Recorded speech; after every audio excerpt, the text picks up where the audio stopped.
เวลานี้ยิ่งกว่าเวลาหมด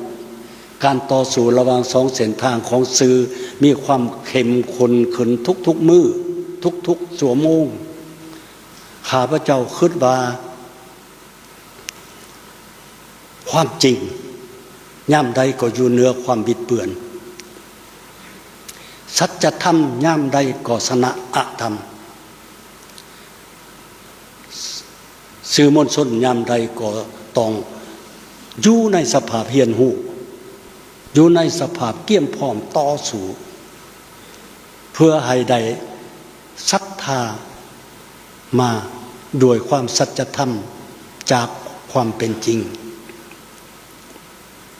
สื่อมวลชนที่ดีจะบ่หย่านกลัวที่จะต่อสู้เพื่อความเป็นธรรมเพื่อความศรัทธาของประชาชน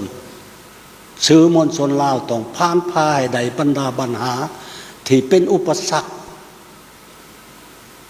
เพื่อก้าวเดินไปสู่การฮับไส้ประชาชนฮับไส้สังคมและสังคมจะสนองตอบมาโดยความศรัทธาความเสื่อมันต่อสื่อที่ดีของพวกเราข้าพเจ้าหวังว่าทุกๆการจัดตั้งของพรรคของรัฐที่ถือมอบหมายให้กำกับดูแลสื่อมวลชนจัดตั้งด่าช่วยเหลือสนับสนุนสื่อมวลชนของประเทศเราติดตามแนะนำให้คำเห็นที่สร้างสรรค์แก่สื่อมวลชนเพื่อให้มีกำลังใจกำลังแห้งปฏิบัติหน้าที่อันมีเกียรติของเขาเจ้ากระโต้ผู้เฮ็ดสื่อมวลชนก็ต้องมันปรับปรุงตนเองเฮียนหู้ตลอดเวลาและนำใส่กาลโอกาสที่มีอยู่ให้ทันกับสภาพการเฮ็ดให้สื่อมวลชนลาวเดินหน้าไป